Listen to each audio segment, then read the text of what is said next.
बिस्मिल्लाहिर्रहमानिर्रहीम। अस्सलातु वस्सलामु अलैका या सय्यदी या रसूलल्लाह। अस्सलातु वस्सलामु अलैका या सय्यदी या हबीबल्लाह। आज का हमारा लेक्चर नंबर 16 और AFNS के टेस्ट चल रहे हैं हर रोज़। इसमें मैं आपको एक चीज़ क्लियर कर दूं कि जो टेस्ट है ना, ये मंडे से लेकर फ्राइडे तक हो रहे होते हैं, ठीक है। और बाकी सैटरडे संडे जो है वो ऑफ होता है। तो कई बच्चे पूछ रहे थे सर आपने एक्सपीरियंस नहीं शेयर किए, तो वो इसीलिए ही शेयर नहीं किए गए आपके साथ, ठीक है। इंशाल्लाह कल बच्चियों का टेस्ट होगा तो फिर जो भी एक्सपीरियंसेस आएंगे वो आपके साथ शेयर किए जाएंगे। अब यहाँ पे ना डायरेक्शन वाला एक क्वेश्चन है, मैं आपको ना एक बार दोबारा से रिवाइज़ करवाना चाह रहा हूँ। जिन बच्चों को डायरेक्शन वाले MCQ समझ नहीं लगी थी, बाकी वैसे भी हमारा ये फ्री लेक्चर है तो सारे बच्चे इसको देख रहे होंगे। मैंने आपको एक तरीका बताया था, डायरेक्शन वाले में हमेशा आपने ये देखना है आपके सामने क्या चीज़ होती है, नॉर्थ, और यहाँ पे क्या होगा, साउथ। हाँ जी। इसके बाद मुझे ये बताएं ईस्ट कहाँ पे होगा, वेस्ट कहाँ पे होगा।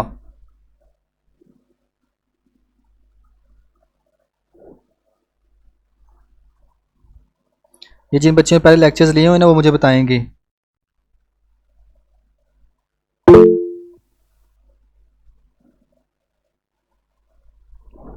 अच्छा जूम कर देता हूँ,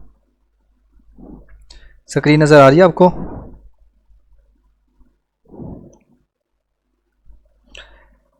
ठीक है जी, बच्चे ने पढ़ा हुआ है। तो बच्चों ये देखिएगा कि मैंने आपको ये बात बता दी कि आप जो है ना सामने किसको रखेंगे, नॉर्थ को रखेंगे। यानी आप जब सेंटर में बैठे होंगे ना तो आपको नहीं वहाँ पे पता कि आपके सामने क्या है, वो नॉर्थ है, साउथ है, ईस्ट है, वेस्ट है। तो आपने बस इस रूल को याद रखना है। अब ये देखें, हम क्वेश्चंस को देखते हैं। क्या कह रहा है कि एक बंदा है, वो वॉक करता है towards north, then left, walk some distance, turns right, ठीक है। ये ना आप लोग स्क्रीन को खुद भी जूम कर सकते हैं अपने मोबाइल के ऊपर। अच्छा पहले कहाँ पे गया, वो कलर चेंज कर लें, नॉर्थ की तरफ गया, ठीक है। फिर वो मुड़ा है लेफ्ट। आप ये समझना है, मैंने आपको एक प्यारी सी तस्वीर बना के समझाया था उस वक्त, ठीक है, कि ये एक बंदा है तो इसका यानी ये इस साइड पे जा रहा है तो इसका लेफ्ट कौन सा होगा, ये वाला, ठीक है। अच्छा अब ये लेफ्ट की तरफ मुड़ा है, ओके जी, कुछ डिस्टेंस तय किया, फिर ये राइट की तरफ मुड़ रहा है, यानी अब इस साइड पे जा रहा था, इसका राइट क्या बनेगा, इस साइड पे, ठीक है। तो इसकी फाइनल डायरेक्शन कौन सी है, यही नॉर्थ ही रहेगी, ठीक है। तो ये इस तरह के ना डायरेक्शन वाले समझें कि इतने इजी क्वेश्चंस होते हैं ना, आप 10 सेकंड के अंदर इसको सोल्व कर सकते हैं और इसमें आपकी गलती नहीं होती। अच्छा मज़े की चीज़ एक ना, मैं एक्सपीरियंस पढ़ रहा था, एक बच्ची ने बताया हुआ था कि उसने 27 मिनट्स कुछ सेकंड्स में अपने सारे ही MCQs कर लिए थे। और यानी कि वर्बल जो पोर्शन है एक किस्म का मुश्किल पोर्शन होता है, इसमें टाइम लगता है, बच्चों का क्वेश्चंस पूरे होते ही नहीं हैं। अभी मैंने टेस्ट दिए हुए हैं, ये तकरीबन कई टेस्ट दिए हैं, मेरा कभी भी जो है वो 84 MCQs नहीं सोल्व हुए थे, लेकिन ये बच्ची ने एक्सपीरियंस शेयर किया हुआ था। फिर नॉन वर्बल इसका अच्छा गया, एकेडमिक पोर्शन भी अच्छा हुआ और इसका जो टेस्ट है वो पास हुआ। अब देखें ना कि उसका काफ़ी ज़्यादा जो मार्जिन है वो यहीं पे आ गया होगा। अगर उसने 84 MCQs सोल्व किए हैं तो इसका मतलब उससे आते थे। तो उसने ये बात मेंशन की थी कि सर मैंने जितने आपके पोर्टल पे किए थे, अब बाकी एक्सपीरियंस वगैरह में देखे थे, सेम वही MCQs से, इसलिए बस मैं MCQs देखती गई हूँ और बस टिक लगाती गई हूँ, मुझे वहाँ पर सोचने के लिए टाइम रिक्वायर्ड नहीं था।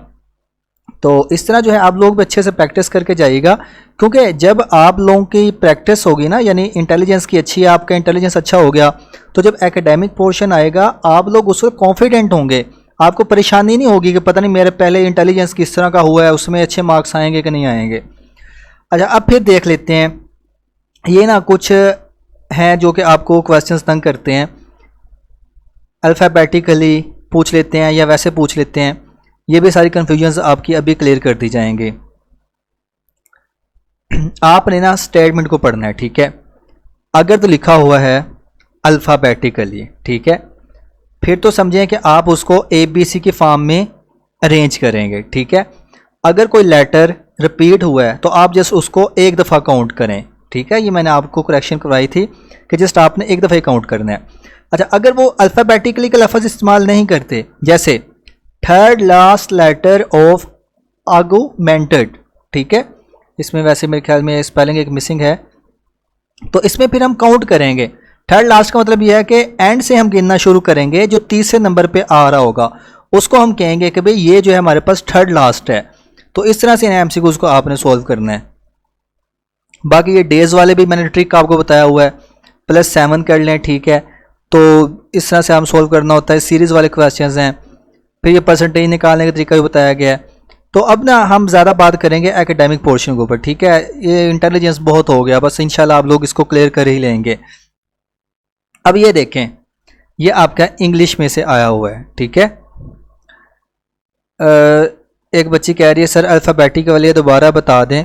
बच्चे ऑलरेडी वैसे लेक्चर्स में बड़े अच्छे से मैं समझा चुका हूँ। अल्फ़ाबेटिकली में ऐसे होता है, जैसे वो है मैनेजमेंट वाला बड़ा मशहूर ज़माना सवाल है, ये आता भी है। अगर वो कहता है कि थर्ड लेटर कौन सा है अल्फ़ाबेटिकली, ठीक है, आपने फिर क्या करना होता है कि ABC की तरह इसे अरेंज करना होता है, यानी इसमें से आपने वर्ड्स उठाने हैं। ए है, फिर ए आया हुआ है, तो पहले आप ए को लिख लेंगे, यानी 2 दफ़ा आया, बस एक दफ़ा ही लिखें आप इसको। फिर B है, नहीं है, C नहीं है, D नहीं है, E है, E को लिख लें। फिर उसके बाद G आएगा, फिर M आएगा, फिर N आएगा, और क्या है जी, T है, ठीक है। यानी इस तरह आपने इसको अरेंज करना होता है। फिर थर्ड लेटर पूछा था तो वो G आएगा। इस तरह से इनको सॉल्व करना है। अच्छा, अब ये है जी, जैसे आप कहते हैं जी हम मेरे हेड एक और है, ठीक है। एक का मतलब क्या होता है, पेन, ठीक है। अब ना इसका मैं आपको एक PDF प्रोवाइड करूंगा, ऑलरेडी वैसे हमने ये दिया हुआ था, लेकिन मैं दोबारा फिर आप लोगों के साथ शेयर कर देता हूँ। ये ना 1000 मोस्ट रिपीटेड MCQs हैं। ये बच्चियों ने मुझे बताया कि यहाँ से MCQs आ रहे हैं इंग्लिश के, तो इसलिए बेटर है कि आप लोग इसे पढ़ जाइएगा, ये आपके साथ ग्रुप में शेयर कर दिया जाएगा। ये MCQ यहाँ पे गिवन है, प्रपोजिशन से रिलेटेड भी हैं, बाकी भी हैं, सारे MCQs हैं, तो ये आप लोगों ने सॉल्व करने हैं। एक बच्चे ने कहा सर व्हाट्सएप पे रिप्लाई कर दिया करें। बच्चे आज मैंने रिप्लाई किए हैं काफ़ी बच्चों को, सिर्फ पीछे को 80 मैसेजेस रह गए हैं, तो वो भी मैं इंशाल्लाह रिप्लाई दे दूंगा अभी। अच्छा, ये ना MCQs को आपने एक नज़र देख जाना है। इसमें स्पेशली आपने जो फोकस करना है ना, वैसे ये सारी चीज़ें हैं कि अगर पोजीशन के आपने लेक्चर्स लिए हुए हैं फिर तो मुश्किल नहीं है आपके लिए कोई भी। सेंटेंसेस वगैरह भी वही चीज़ें हैं। यहाँ पे देख लेते हैं कि और क्या क्या चीज़ें हैं। इसमें कुछ इडियम्स भी दिए गए होंगे, तो ये है कि आपने इसको पढ़ लीजिएगा। ये उन बच्चों के लिए फ़ायदा है जिनके लिए अभी टाइम बचा हुआ, जिनका अभी यानी कि 1 हफ्ते बाद ही टेस्ट है, तो वो इसके ऊपर टाइम ज़ाया ना करें, वो बाकी चीज़ों को कवर करें। जिनके पास टाइम है, अक्टूबर तक है, तो वो इसको कर लीजिएगा। ये PDF आपके साथ मैं शेयर कर दूँगा। अच्छा, परसेंटेज क्वेश्चंस के एक बच्चे ने कहा कि ट्रिक बता दें। देखिए, परसेंटेज में ना आपने सिंपली यही करना होता है, पहले आप 1% निकाल लें, ठीक है। कोई भी चीज़ गिवन है ना, आप उसका 1% निकाल लें। अब ये मैं देख लेता हूँ क्या है यहाँ पे। हाँ, ये देखें, ये तो सिंपल है। ये तो आपको वो जैसे obtained marks by total marks आप करते होते थे, मल्टीप्लाई बाय 100, तो ये उस टाइप का क्वेश्चन है। इसमें तो बताने की ज़रूरत नहीं है कोई। और क्या है जी, ये भी उसी टाइप का क्वेश्चन है। परसेंटेज आपने मालूम करनी है जी, एब्सेंट कितने हैं। अच्छा, इसका मैं तरीका बताता हूँ। इसमें आप लोग पता क्या करते हैं, बच्चे कहेंगे जी 340 बाय 500 मल्टीप्लाई बाय 100, तो ये आप निकाल रहे हैं जो टोटल वहाँ पे प्रेजेंट है, ठीक है। ये उनकी परसेंटेज आएगी, आप यानी निकाल लें इसमें से। ये तकरीबन हमारे पास आएगा 68% आएगा, ठीक है। तो ये है प्रेजेंट स्टूडेंट्स। अब आपने क्या करना है, 100 में से 68 को माइनस कर दें, पीछे क्या बचेगा, 32%। तो ये है एब्सेंट। ये इस तरह से आपने करने होते हैं। और परसेंटेज वाला कौन सा है, चलें कोई MCQs आप लोग शेयर करेंगे, इसको डिस्कस कर लेंगे। फिलहाल मैं एकेडमिक पोर्शन की बात करूंगा। तो इंग्लिश का मैंने आपको बता दिया है, होप्स हो कि अब उसकी कन्फ्यूजन नहीं होगी आपको। वो PDF आपने पढ़ना है, और मैंने आपको बताया था पार्ट्स ऑफ स्पीच आपने करने हैं अच्छे से, वो आ रहे हैं, उनमें से क्वेश्चंस पूछे जा रहे हैं। और फिर कुछ सिंपल क्वेश्चंस भी आ जाते हैं बिल्कुल। उसके बाद जो आपका एकेडमिक का पोर्शन है ना भाई, बायोएनर्जेटिक्स अच्छे से करके जाइएगा। वायरस वाला जो चैप्टर है, ठीक है, इसका पहला पेज बहुत इंपॉर्टेंट है, ठीक है, फर्स्ट पेज जो है इसको आपने देख के जाना है। फिर एक वो आ रहा है कि पोलियो कहाँ पे ज़्यादा जो अफेक्ट कर रहा होता है, ठीक है, यानी स्पाइनल कोड वगैरह को। और क्या है जी, अच्छा, रिप्रोडक्शन वाले चैप्टर से बहुत एमसीक्यूज आ रहे हैं, ठीक है। ये चैप्टर पे मैंने लेक्चर भी बच्चों को स्पेशल दिया था। उसमें से क्या चीज़ें ज़्यादा पूछी जा रही हैं, मेंस्ट्रुअल साइकिल में से चीज़ें आ रही हैं कि ग्राफिन फॉलिकल्स मर रहा है, ठीक है, फिर हार्मोन से रिलेटेड क्वेश्चंस आ रहे हैं। तो मैं देखें अब आपको पूरे पूरे लेक्चर्स नहीं यहाँ बैठ के दूंगा, मैं जस्ट आपको ये चीज़ें बताऊंगा कि कौन सी इंपॉर्टेंट चीज़ है जो अब आपने पढ़नी है। तो इनको साथ साथ नोट करते आया करें आप सब लोग। अच्छा, जो बच्चे शुक्रिया अदा कर रहे हैं तो उनको वेलकम है। अच्छा चलिए अभी फ़िलहाल डिस्कस करते हैं। तो फिर ये है कि ये ट्रांसपोर्ट वाले चैप्टर में से आया हुआ है, तो ये भी आप लोग इसको एक नज़र पढ़ लीजिएगा। इतना इंपॉर्टेंट नहीं है, लेकिन क्योंकि आपको यहाँ से एमसीक्यूज़ का पता लग रहा है तो जब आपके पास टाइम है तो आप इसको पढ़ के जाएँ। अब ये देखें, ये आपका जो है ना वो फूड वाला जो चैप्टर है, कोई फूड चेन वाला चैप्टर है, वहाँ से उन्होंने उठाया हुआ है। तो भाई मुझे तो ये चैप्टर वैसे भूल ही गया है, क्योंकि ना कभी हमने एमडी कैड में किया था, तो आपको भी ये भी देखना पड़ेगा, ठीक है, इसको भी देख लीजिए। अच्छा, ये de Broglie wavelength is related to, ये क्वेश्चन आया हुआ है इसका। और पोटेंशियल डिफरेंस है जी, क्रॉस। अच्छा, इसमें से क्वेश्चंस उठाए हुए हैं भाई। वैसे ना मैंने ये देखा है, फिज़िक्स की अगर हम बात करें ना, आपके पास जी एटॉमिक स्पेक्ट्रा वाला जो चैप्टर है, ठीक है, इसमें से आपने जो लाइंस गिवन है ना, जैसे बाल्मर सीरीज़ है, दूसरी सीरीज़ हैं, वो कहाँ किस रीजन में लाई कर रही हैं, तो ये चीज़ें ना आपने करके जानी है अभी, ठीक है, सिर्फ ये मोटी मोटी चीज़ें। बाकी इसकी बात करें, जो आपका ये डॉन ऑफ मॉडर्न फिजिक्स वाला चैप्टर है, और ये कहाँ से गिवन है, आई थिंक वहीं से ही है ये।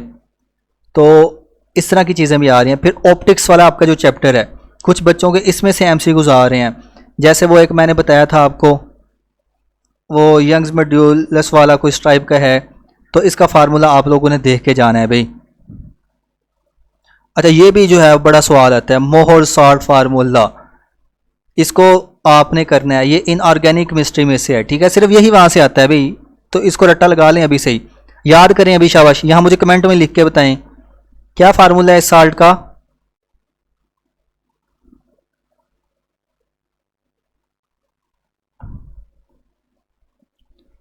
बच्चों देख रहे हो, चलें शाबाश, इसका बताएं यहाँ पे लिख के। अच्छा, लिखा ही नहीं जाएगा आप लोगों से क्योंकि वो, अच्छा, लेकिन इसको ना याद कर लें बच्चों, ठीक है, FeSO4 NH4, ठीक है, SO4 6H2O, रट्टा लगा लेंगे भाई, जहाँ पे ये बड़ा सा आया होगा ना फार्मूला वही हमने करना है। ओके, फिर हाइब्रिडाइजेशन, ये चीज़ आपको समझाई गई थी चैप्टर में, लेक्चर्स में, तो ये केमिकल बॉन्डिंग वाले चैप्टर से उठाया गया है। ओके, और इसके अलावा हम देख लेते हैं, अब ये देखें, फिर ये फोटोइलेक्ट्रिक इफेक्ट, यानी कि आई थिंक ये उसमें है, चैप्टर कौन सा है फोटोइलेक्ट्रिक इफेक्ट वाला, डॉन ऑफ मॉडर्न फिजिक्स में है बच्चों, कंफर्म करें एक बार मुझे।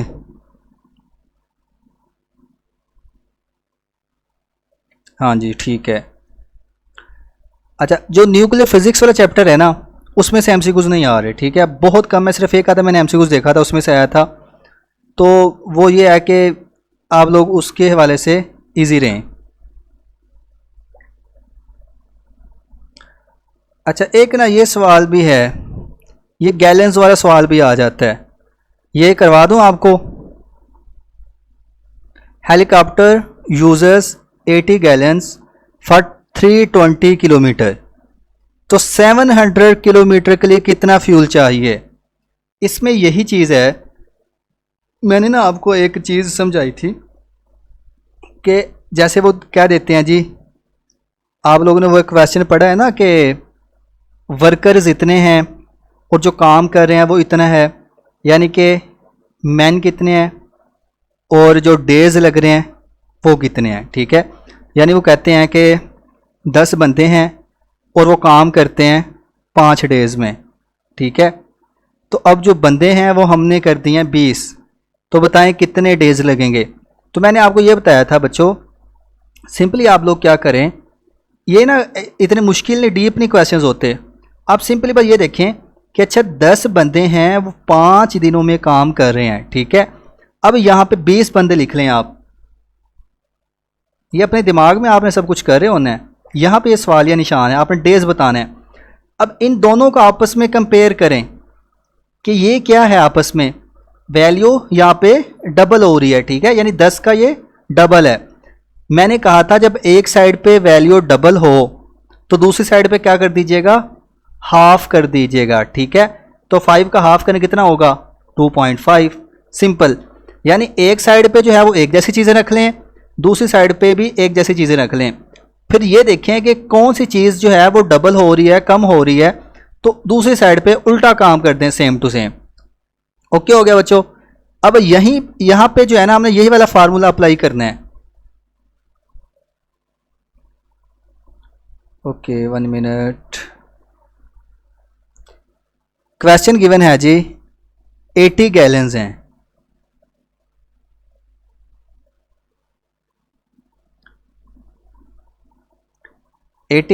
हैं, और सफ़र तय कर रहा है 320 किलोमीटर, यानी ये सफ़र है और ये गैलन्स हैं।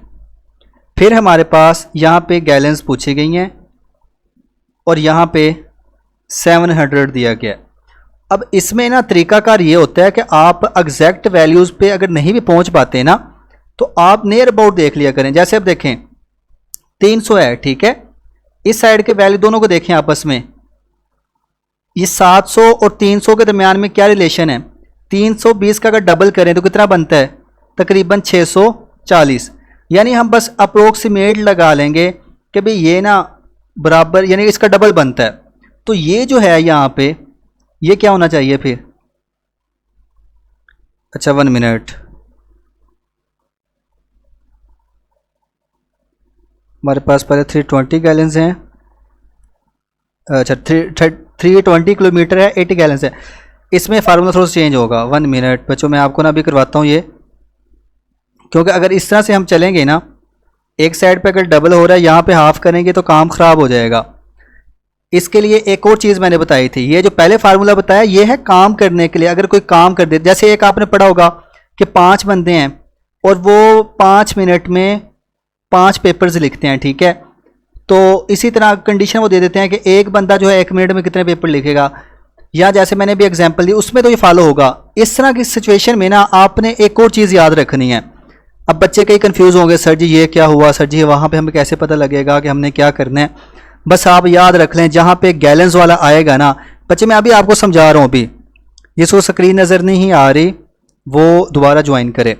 इसमें यह करें कि आप पहले 1 किलोमीटर के लिए निकाल लें, बस 320/80, ठीक है। इसको हम देखेंगे कितना होता है, 8 चौका 32, 0 10 एकम 10 और 4, ये हमारे पास यानी कि आया है 1 गैलन में हम 4 किलोमीटर तय कर रहे हैं, ठीक है। ये आपके पास 1 गैलन का आ गया कि 1 गैलन से हम 4 किलोमीटर करते हैं, ठीक है। अब हमने मालूम ये करना है कि 700 किलोमीटर के लिए कितनी हमें चाहिए होंगे, ठीक है।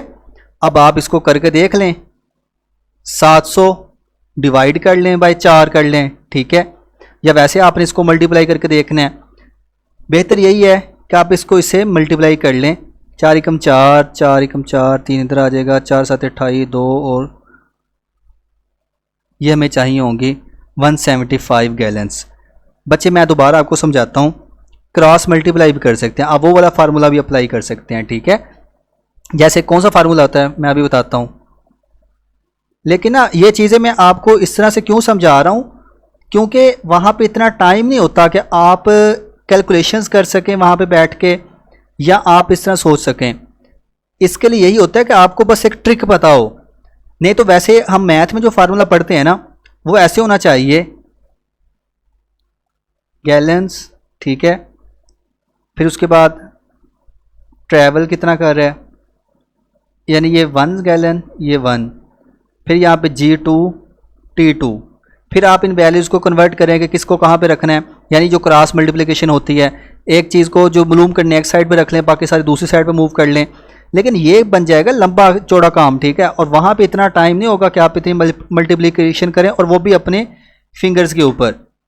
तो इसलिए मैंने आपको ये बताया कि जहाँ पे भी इस तरह का आ जाए ना सवाल, ये गैलेंस का आ जाए या आपसे ये पूछ लिया जाए, वो स्पीड वाला भी एक क्वेश्चन आता होता है, ठीक है। जैसे ये है, ये देखें, अ train moves eight 90 kilometre per hour, इसमें ही चीज़ को समझें। वो कह रहा है कि 90 किलोमीटर कर रही है, कितने, 1 घंटे में। 1 घंटे में कितने मिनट्स होते हैं, 60 मिनट, ठीक है। जब आप इसको निकालेंगे ये आपके पास तकरीबन आ जाएगा 1.5। तो आपने फिर मालूम क्या करना है, 12 मिनट के अंदर, तो ये 1 मिनट के अंदर 1.5 किलोमीटर कर रहा था, तो 12 मिनट के साथ मालूम करने के लिए 12 से मल्टीप्लाई कर दें, तो ये आपके पास आंसर आ जाएगा।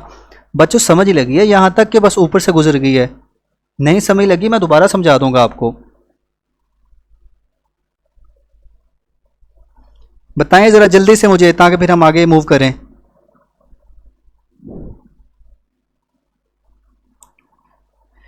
बच्चे स्क्रीन मुझे तो शो हो रही है, अगर आपको नहीं शो हो रही तो काइंडली दोबारा आप लोग ज्वाइन करें। स्पीड का मैंने ये बताया है, या कोई गैलेंस वगैरह का आ जाता है क्वेश्चन, सिंपल क्या करें, पहले जो वैल्यूज़ गिवन हैं उनमें से आप जस्ट 1 किलोमीटर के लिए निकाल लें कि हमें कितना जो है वो चाहिए।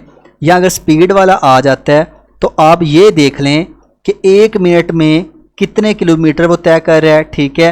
फिर आप जो है वो उसको आगे मल्टीप्लाई करें अगली चीज़ से, ठीक है। 90/60 किया हमने। 60 क्यों किया, क्योंकि उसने खुद बताया कि पर आवर, मैं इसी चीज़ को ही इसी फॉर्म में लिख रहा हूँ, ठीक है, कुछ और नहीं मैं कर रहा। तो जब आपके पास ये 1 मिनट में आ जाएगा कि 1.5 है, तो आपके पास 12 मिनट में मालूम करना मुश्किल नहीं होगा, ठीक है।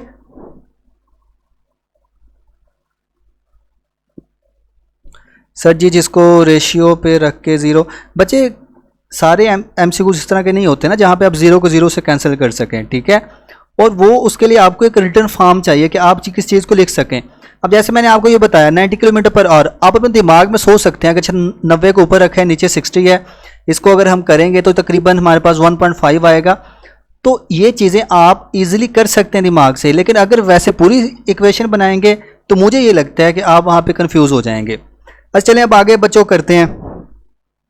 सर जो पेपर्स लेके जाने हैं उन्हें कहाँ से वेरीफाई, बच्चे ये क्वेश्चन का आंसर करता हूँ मैं। अच्छा बर्नौलीज़ इक्वेशन, भाई ये आपका फ्लूइड एंड डायनामिक्स वाला चैप्टर है, 6 चैप्टर है फिजिक्स का, तो ये आपने करके जाना है और सिंपल चीज़ें मुश्किल नहीं हैं। और ये अल्टरनेटिव करंट वाले चैप्टर में से भी कुछ चीज़ें पूछी जाती हैं। यहाँ पे RMS वैल्यू का बताया गया है। अच्छा फिर ये टेंस के बारे में पूछा गया है, तो टेंस आप लोगों को आते ही होंगे। ब्यूटीफुल क्या है, एडजेक्टिव है एक।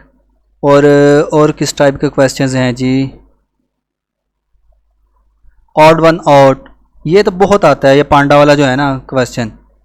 अच्छा ये MCQs आ गया। अब ना अपने जो है वो आप लोगों ने कान भी खोल लेने हैं और आंखें भी खोल लेनी है, ठीक है। बच्चे मुझे आगे कहते हैं सर स्नेक कैन नॉट, अच्छा कई बार ना यहाँ पे वो दिया होता है वॉक का ऑप्शन, जैसे यहाँ रन है, ठीक है। वो कहते हैं कि ये बाकी ऑप्शंस भी बन सकते हैं, तो आप यही क्यों कहते हैं कि भाई हेयर आएगा, क्यों आएगा भाई, बताऊं बच्चों, फिर रेडी हैं आप लोग। हमने ना जस्ट इसमें ये देखना होता है, एनोलॉजी पोर्शन का मैंने आपको ये चीज़ समझाई थी। पहले आप ये देखें कि उसमें रिलेशन कौन सा इस्तेमाल हो रहा है, ठीक है।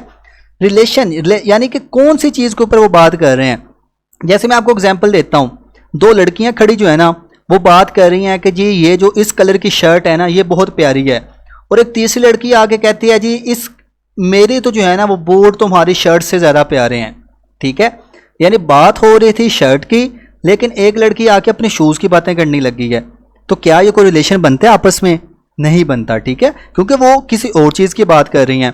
तो यहाँ पे भी देखें ये सी कह रहा है, यानी देखना, सेंसर्स आपने पढ़ा है ना, हमारी 5 सेंसर्स होती हैं, ठीक है। तो इस सेंसर्स के बारे में ही हमने महदूद रहना है।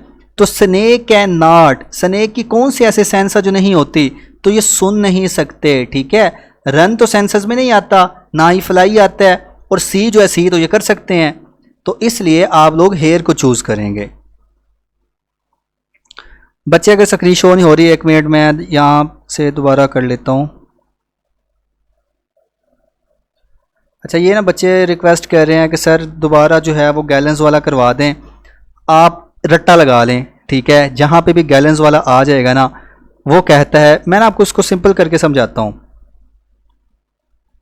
वो कहते हैं कि 50 गैलेंस लगती हैं 100 किलोमीटर सफ़र करने के लिए, ठीक है। अब हमने सफ़र कितना करना है, 200 किलोमीटर, तो बताएं कितनी गैलेंस लगेंगी, ठीक है। तो इसमें अगर कॉमन सेंस को यूज़ करेंगे 50 गैलेंस लग रही हैं, ठीक है, 100 किलोमीटर करने के लिए, तो डिस्टेंस क्या हो रहा है, डबल हो रहा है, तो यहाँ पे भी हमें जो अमाउंट है वो डबल करनी पड़ेगी, ठीक है, और 100 आएगा यहाँ पे, ठीक है। या अगर आप इसको वैसे करना चाहें, आप ऐसे भी कर सकते हैं जो मैंने रूल बताया था। आप क्या करें, 100 किलोमीटर डिवाइडेड बाय 50, यानी जो पहली 2 वैल्यूज़ हैं उनको आपस में करके देखें कितना आएगा, 2, ठीक है। यानी कि 1 गैलन से 2 किलोमीटर हम तय कर रहे हैं। समझ लगी यहाँ तक, ठीक है, यहाँ तक आपको समझ लग गई। तो मैं अब ये कहता हूं कि 2 किलोमीटर कर रहा है 1 गैलन से, तो 200 किलोमीटर करना है, तो 200 किलोमीटर करने के लिए हमें कितनी गैलन्स चाहिए होंगी। अब आप ये देख लें कि 2 को किससे मल्टीप्लाई करेंगे तो 200 होगा, तो 100 से मल्टीप्लाई करेंगे ना, ठीक है। तो ये 100 गैलन्स हमें चाहिए। पता नहीं अभी आपको समझ लगी है कि नहीं। है अच्छा बच्चों, अब कह रहे हैं कि 1 व्यू में बता रहे हैं बच्चे, ये 1 व्यू में पिक्चर्स होती हैं ये अच्छा, 1 व्यू में मैं आपको बता देता हूँ। सेंटेंसेस जो है ना वो आपके किस टाइप के आते हैं, देखें आपको पता होगा इंडेफिनिट सेंटेंसेस होते हैं, ठीक है। मेरा ये पैड काम नहीं कर रहा, ओके। इंडेफिनिट हैं, फिर कंटिन्यूस हैं, परफेक्ट सेंटेंसेस होते हैं।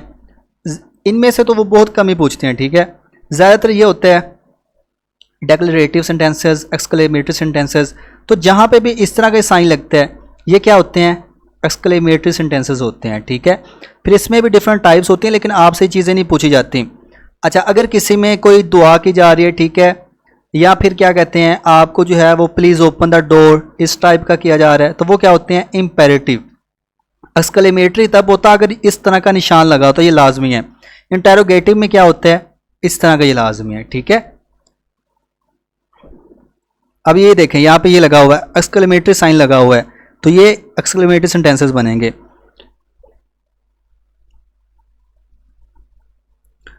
अच्छा, अब ये जो है ना मैंने आपको ये भी बताया था सिंपल सेंटेंसेस क्या हैं, कंपाउंड क्या हैं, कम्प्लेक्स क्या हैं। सिंपल में सिर्फ एक सेंटेंस होता है, ठीक है, ऐसे जैसे ये नहीं, ये शी वेंट टू स्कूल, ठीक है। कंपाउंड जो होते हैं उसमें 2 सेंटेंसेस होते हैं, ठीक है, ये 2 से ज़्यादा भी हो सकते हैं, लेकिन वो इस तरह से होंगे कि अगर हम उनको अलग-अलग करके लिखें ना तो हमें मतलब समझ लगेगा, ठीक है। जैसे मैं कहता हूँ she is a girl, she goes to school, she is intelligent in studies, ठीक है। तो ये तीनों सेंटेंसेस को अगर अलग-अलग करके पढ़ेंगे हमें समझ लगेगी, तो ये कंपाउंड सेंटेंस है। लेकिन अगर हमारे पास इस तरह से आ जाए कि 2 सेंटेंसेस हैं, ये ज़्यादा हैं, तो उसमें से अगर एक सेंटेंस को अलग करें हम तो उसकी समझ ना लगे। जैसे ऑल्दो इट वाज रेनिंग, अगर चाहे बारिश हो रही थी, ठीक है।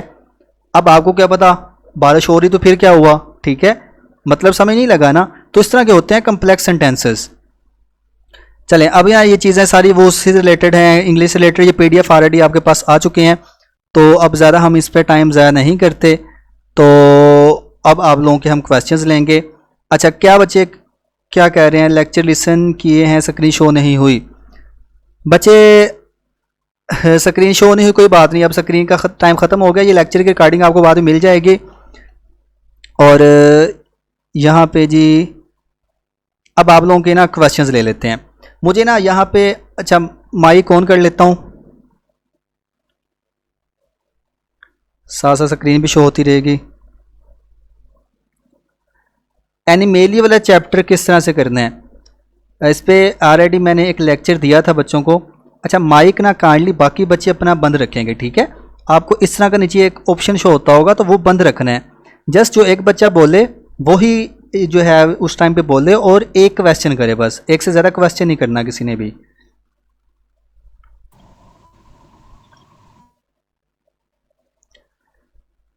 चलें, यहाँ पे ना एनिमेली का मैंने आपको बता दिया।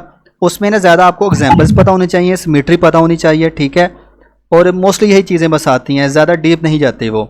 प्रॉफिट परसेंटेज वाले जो क्वेश्चंस होते हैं उसमें भी आपने यही करना है कि पहले एक चीज़ के लिए निकाल लें, ठीक है, फिर उसको मल्टीप्लाई करें जो बाकी ज़्यादा चीज़ें गिवन है। यहाँ पे एमसीक्यू को गिवन ही नहीं, तो मैं आपको समझा देता हूँ। चलें, अब किस बच्ची ने बोलना है?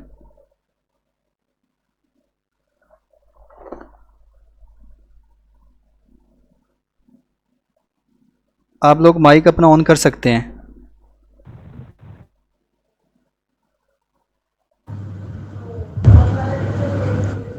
बच्चे पीडीएफ्स वगैरह आपको प्रोवाइड कर दिए जाएंगे। क्या आप लोग माइक नहीं ऑन कर पा रहे? क्या आज बोलने का इरादा नहीं है किसी का? अस्सलाम वालेकुम सर। वालेकुम सलाम। सही पेपर इसका बता दें, हमने जो वहाँ लेके जाने हैं उसको वेरीफाई कहाँ से करवाना है? क्या कह रही हैं? हमने जो टेस्ट सेंटर में सारे डॉक्यूमेंट्स लेके जाने हैं, उन्हें टेस्ट वेरीफाई करवाना होता है, वो कहाँ से करवाएंगे?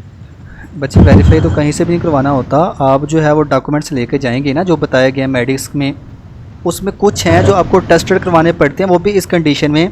जैसे कई बच्चों का भी सेकेंड ईयर का रिज़ल्ट आ चुका है या आने वाला भी है, तो जिनका टेस्ट होगा वो फिर नेट वाला जो रिज़ल्ट होता है ना, उसको अटेस्ट करवा के जाएंगे किसी भी 17 स्केल के टीचर से।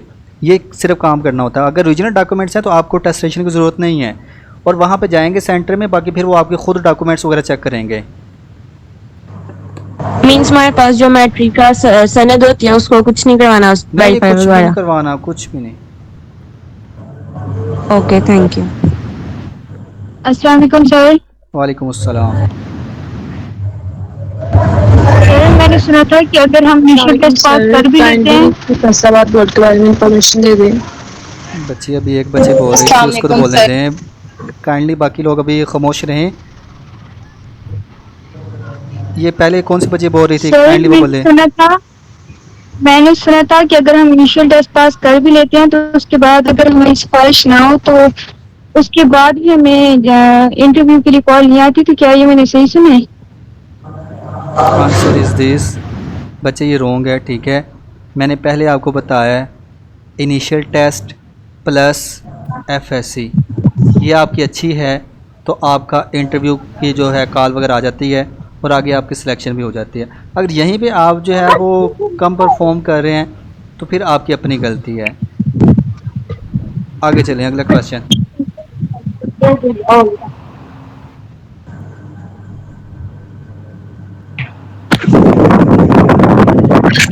सर वालेकुम सलाम।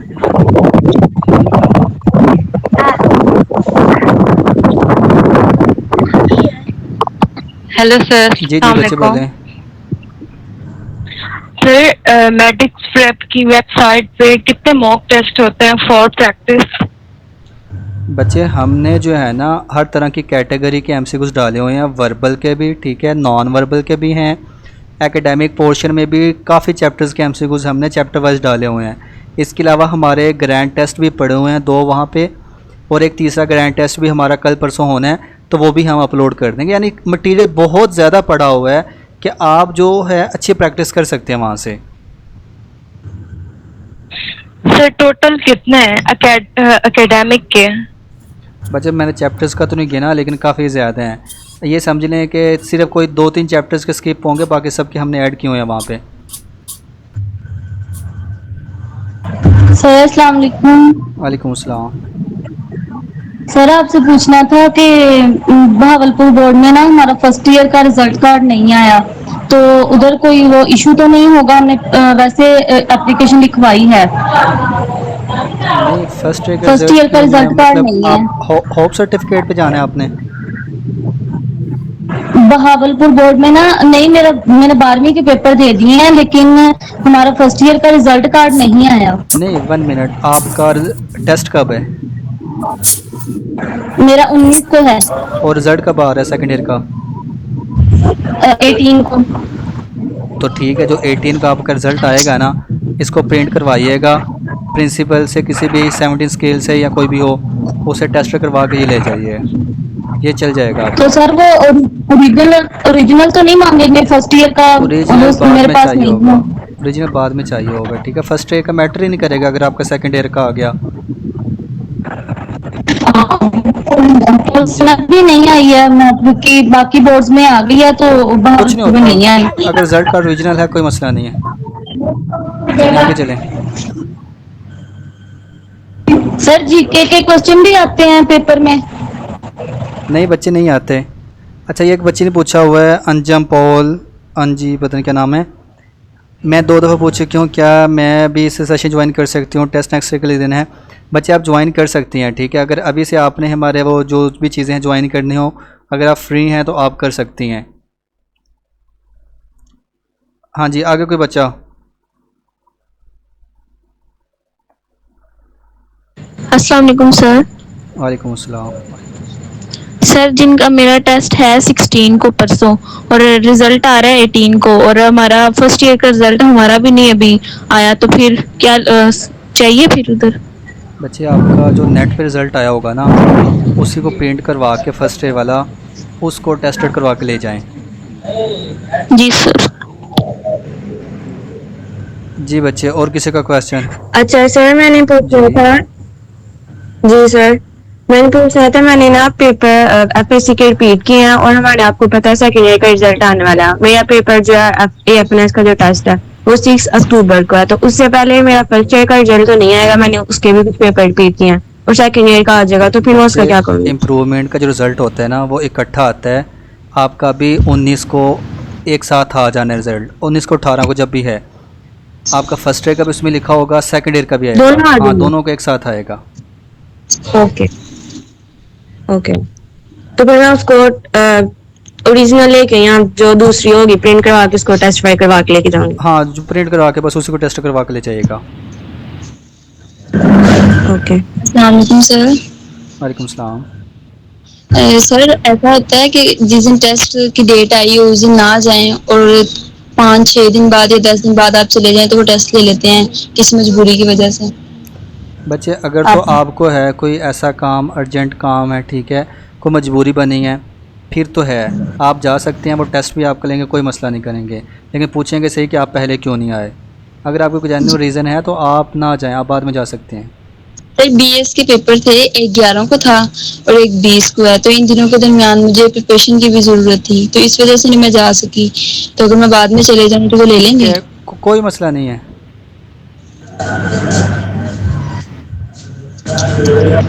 और सर एकेडमिक के एक बार इम्पोर्टेंट टॉपिक्स दोबारा से रिपीट कर दें। एकेडमिक के जी बच्चे, एकेडमिक की ना चीज़ें अब बहुत ज़्यादा हैं, उनको मैं यहाँ पे तो नहीं इतना रिपीट कर सकूँगा सारा, लेकिन ना आप लोग ये देखा करें, जो एक्सपीरियंसेस में आ रही होती हैं ना चीज़ें, बच्चों ने जो भी टॉपिक्स डिस्कस किए होते हैं, आप ये ना देखा करें कि सिर्फ जो है वो एक ये क्वेश्चन है।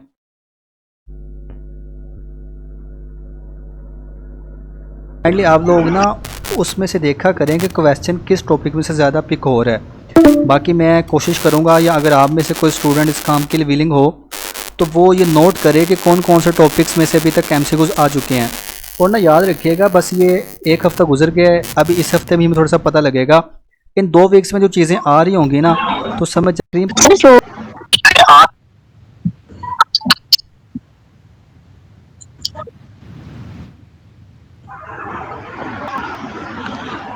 अच्छा, और किसी बच्चे का कोई क्वेश्चन? सर मेडिकल की बता रहे हैं तो क्या क्या चीजें मतलब वो लोग हमसे करवाते हैं और हम लोग किस किस में मतलब? अच्छा, मेडिकल में ना आपकी आई साइट चेक की जाती है, आपका वेट, आपकी हाइट के ऊपर जो है वो कोई कंप्रोमाइज़ नहीं कर रहे होते। वो आपकी 5 फीट रिक्वायर्ड है, यानी कि 152.4 सेंटीमीटर, यह आपको चाहिए। अगर इससे कम होगी तो आपको रिजेक्ट कर देंगे। फिर जो आई साइट है उसमें जिन बच्चों को ग्लासेस लगी होती है वो देखते हैं कि अगर तो ज़्यादा मसला है उसका, फिर वो उसको आगे रेफ़र करते हैं CMH में कि आप एक बार डॉक्टर से ख़ुद को रिकमेंड करवा के आएँ। अगर डॉक्टर कहता है कि हाँ ज़्यादा वीक नहीं है, ठीक है, ओके है, तो फिर आगे ये सारा सिस्टम चलता है। और इसके अलावा बस यही चीज़ें हैं जो मेन आपके मेडिकल में देखी जाती है, इनिशियल मेडिकल में। बाकी ब्लड प्रेशर वगैरह भी कई जगह पे चेक कर लेते हैं, तो ये इतनी मैटर नहीं करती चीज़ें। वेट अगर ज़्यादा हो किसी बच्चे का तो वो अपना वेट कम करे, ठीक है, अगर आपको टाइम मिला हुआ है। लेकिन अगर फिर भी टेस्ट आ गया और आपका वेट वहाँ पे ज़्यादा होता है तो वो आपको टाइम दे देंगे, ठीक है। आप उनसे रिक्वेस्ट भी कर सकते हैं कि सर मुझे थोड़ा सा टाइम दे दें, इंशाल्लाह इतने डेज़ बाद मैं आऊँगी और मेरा वेट जो है वो कम होगा। फिर उसके लिए आपको ये है कि कुछ फिर चीज़ें इस तरह की इस्तेमाल करनी पड़ेंगी, डाइट करनी पड़ेगी कि आपका वेट कम हो। वेट कम हो फिर क्या चीज हो सकती है? अगर वेट कम हो तो फिर भी आप उनसे जो है वो टाइम ले सकते हैं कि हम जो है कुछ डेज़ के बाद आएंगे और अपना वेट बढ़ा लेंगे। तो ये फिर डिपेंड भी करता है ना। आप देखें ना, एक बच्चे का वज़न ही जो है वो 35 kg हो तो वो उसने 50 kg तक अगर लेके जाना है तो ये बहुत मुश्किल हो जाएगा ना, इस यहाँ तक लेके जाना, यानी 15 kg का डिफरेंस। तो फिर वो ऐसे बच्चों को रिजेक्ट ही कर देते होते हैं।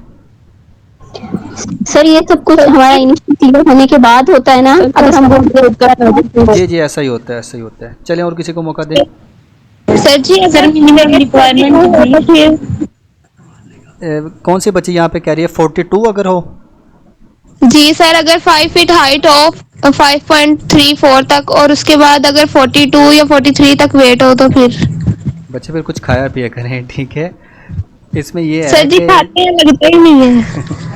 बच्चे फिर भी ना इसकी ना कुछ होती हैं डाइट्स वगैरह होते हैं, ठीक है। हमें देखना पड़ता है कि हमें कौन सी ऐसी चीज़ लेनी पड़ेगी। अब ना उसमें यह भी है कि पानी ज़्यादा पिएं, ठीक है। पानी ज़्यादा पीने से भी आपका वेट इंक्रीज़ होता है, ठीक है।